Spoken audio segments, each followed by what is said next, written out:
एक गांव में शिवा अपनी मां कविता और पिता नरेश के साथ रहता था। शिवा के मां पिता खेत में काम करते थे। उनके परिवार की आमदनी कम होने के कारण उनके हालात अच्छे नहीं थे। शिवा के माता पिता अनपढ़ थे, लेकिन उन दोनों को पढ़ाई का महत्व पता था।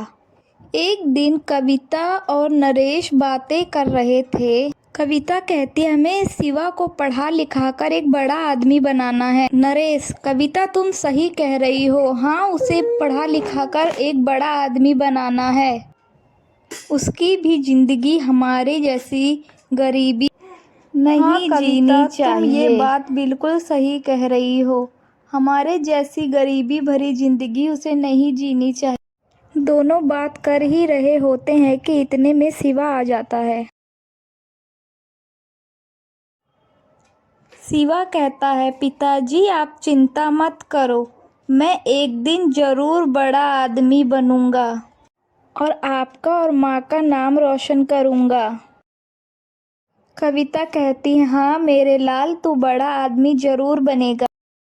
चलो अब जल्दी से पढ़ाई खत्म कर कर खाना खा लो। अगर तुम समय पर भोजन करोगे, समय पर पढ़ाई करोगे और समय पर सोओगे, तभी जल्दी तुम कामयाब होगे। चलो अब भोजन कर लो और सो जाओ, सुबह स्कूल जाना। भोजन करके वो लोग सो जाते हैं।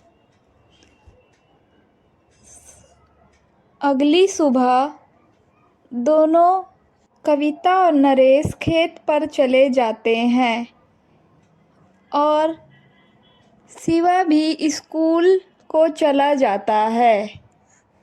शिवा की पढ़ाई का खर्चा उठाने के लिए कविता और नरेश खेत में दिन रात मेहनत करते हैं। अब ऐसे ही 1-2 साल बीत जाते हैं। गांव में कम बारिश की वजह से अच्छी फसल नहीं होती थी। अच्छी फसल ना होने के कारण उन्हें कर्जा लेना पड़ा और वह कर्जा गांव के जमींदार से लेने के लिए गए। उनके सर पर कर्जा भी बढ़ता जा रहा था, लेकिन शिवा को भी अच्छी शिक्षा देनी थी, इसलिए दोनों मिलकर एक सलाह बनाते हैं। कविता कहती है, सुनिए जी, आप देवर जी को बोलो ना कि वो आगे की पढ़ाई के शिवा को शहर ले जाएं। हम शिवा का सारा खर्चा दिया करेंगे। हम ज़्यादा से ज़्यादा मेहनत करेंगे और शिवा का सारा खर्चा देवर और देवरानी को दे दिया करेंगे। यहाँ गांव में रहकर शिवा हमारे जैसी ही ज़िंदगी जी पाएगा। मेरे से जितनी भी मेहनत होगी मैं शिवा के लिए करूँगी। अरे हाँ कविता, ये तो मैंने सोचा ही नहीं, लेकिन पैसे कहाँ से लाएंगे? अरे मैंने बोला ना, ज़्यादा से ज़्यादा मेहनत करेंगे खेत में दिन रात एक।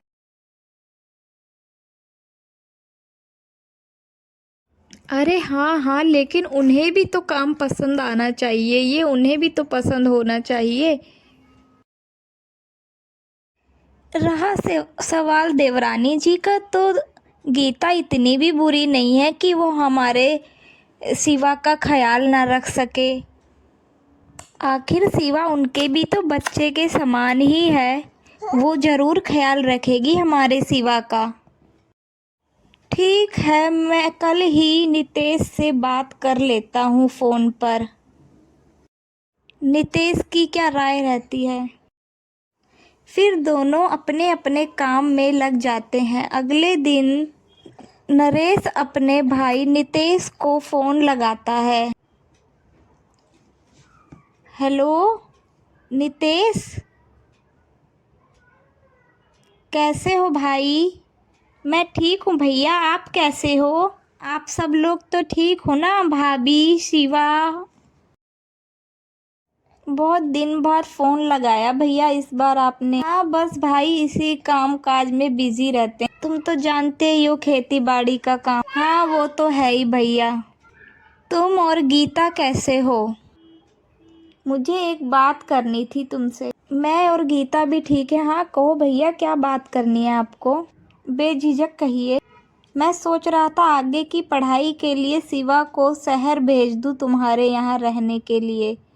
आगे की पढ़ाई वो तुम्हारे यहाँ से करे, नहीं तो आगे की पढ़ाई के लिए उसे दूसरे गांव भेजना पड़ेगा। और मैं नहीं चाहता कि उसकी ज़िंदगी भी हमारी तरह ही गांव में ही कट जाए। हम लोग उसे पढ़ा लिखा कर एक बड़ा आदमी बनाना चाहते हैं, जो कि गांव से नहीं हो सकता। क्या तुम राजी हो? अरे भैया, ये भी कोई बात है पूछने की? ज़रूर भेजिए, क्यों नहीं। मैं अगले हफ्ते आ ही रहा था गांव। आते वक्त हम शिवा को अपने साथ ले आएंगे और मैं यहीं किसी अच्छे स्कूल में शिवा का एडमिशन करा दूंगा। ठीक है भैया, आप टेंशन मत लीजिए, चिंता मत कीजिए। बिल्कुल ठीक है भाई, मैं चिंता नहीं करूँगा। भैया, आपने और भाभी ने मेरे लिए कितना कुछ किया है, क्या मैं इतना सा भी नहीं कर सकता? मेरा भी तो भतीजा है, मेरे बेटे के समान। मैं अगले हफ्ते आकर शिवा को ले जाऊंगा। कुछ दिन बाद नितेश और गीता गांव आते हैं। गांव आकर गीता को उनके हालात के बारे में पता लगता है। गीता कहती है, दीदी आपके घर के हालात इतने बुरे हैं, आपने हमें एक बार भी नहीं बताया। क्या बताऊं, हाँ, ये तो हमेशा का ही है। एक बार तो दीदी हमें बताया होता, हम कुछ मदद करते आपकी। इसमें बताने जैसी कोई बात नहीं है, ये हमारे घर का रोज का ही है। धीरे धीरे कभी हम भी सफल हो जाएंगे मेहनत करते करते। और नितेश, तुम कैसे हो? तुम दोनों खुश तो हो? बहुत दिन बाद मिलने आए।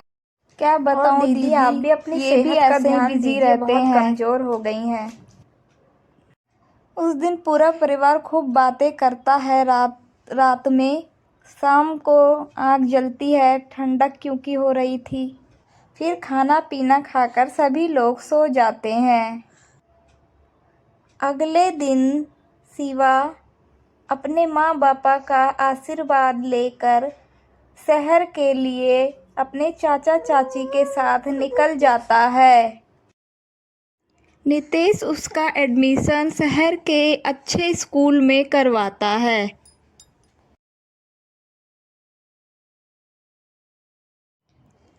शिवा अब स्कूल जाने लगता है। गीता भी शिवा का ध्यान बिल्कुल अपने बच्चे की तरह रखती है।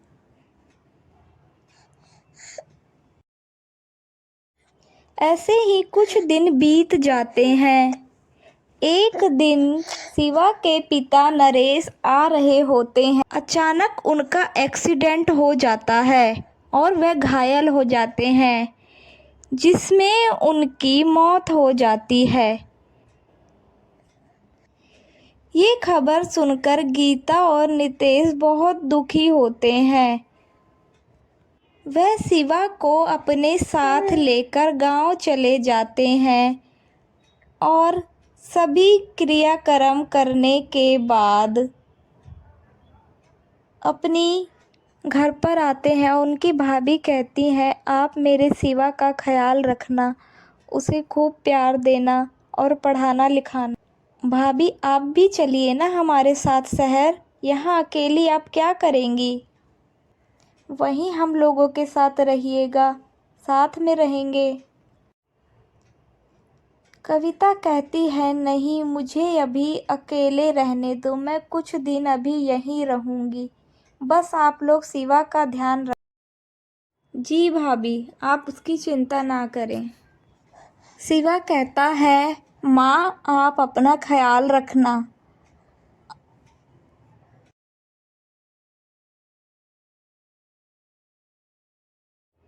कविता कहती है, हाँ बेटा, मैं अपना ख्याल रखूँगी। इतना कहकर कविता की आंखों में आंसू आ जाते हैं और वह अपने बेटे शिवा को गले लगाकर खूब रोने लगती है। रोते हुए वह अपने बेटे को विदा करती है चाचा चाची के साथ। अब तीनों शहर के लिए निकल जाते हैं। अब शिवा बहुत मन लगाकर पढ़ाई करने लगता है और सारा ध्यान अपनी पढ़ाई पर ही देता है। गीता और नितेश शिवा के साथ साथ अपनी भाभी का भी बहुत ध्यान रखते हैं। नरेश को गुजरे 2 महीने बीत चुके हैं। ऐसे ही एक दिन नितेश अपने ऑफिस से घर जा रहा था कि अचानक उसका भी एक्सीडेंट हो जाता है और वह वहीं पर मर जाता है। नितेश के मरने के बाद मानो शिवा के घर पर पहाड़ टूट जाता है दुखों का। अब दोनों कविता और गीता दुखी हो जाते हैं। कविता कुछ दिन के लिए शहर आई थी, फिर चली जाती है। शिवा ही गीता को संभालता है और उनको तसल्ली देता है।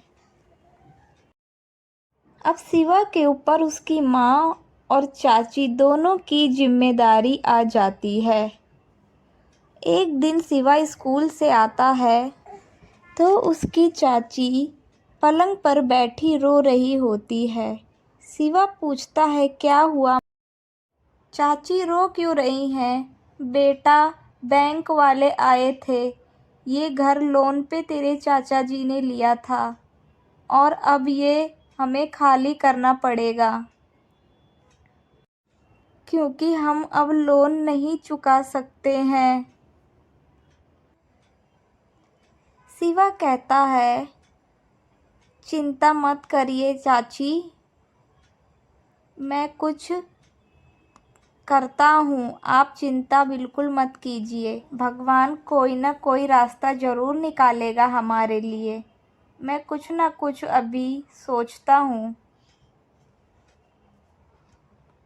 इतने में गीता कहती है, मेरे पास कुछ पैसे हैं जिससे हमारा कुछ दिन तो गुजारा चल जाएगा। शिवा एक घर किराए पर लेता है और दोनों वहीं रहने लगते हैं।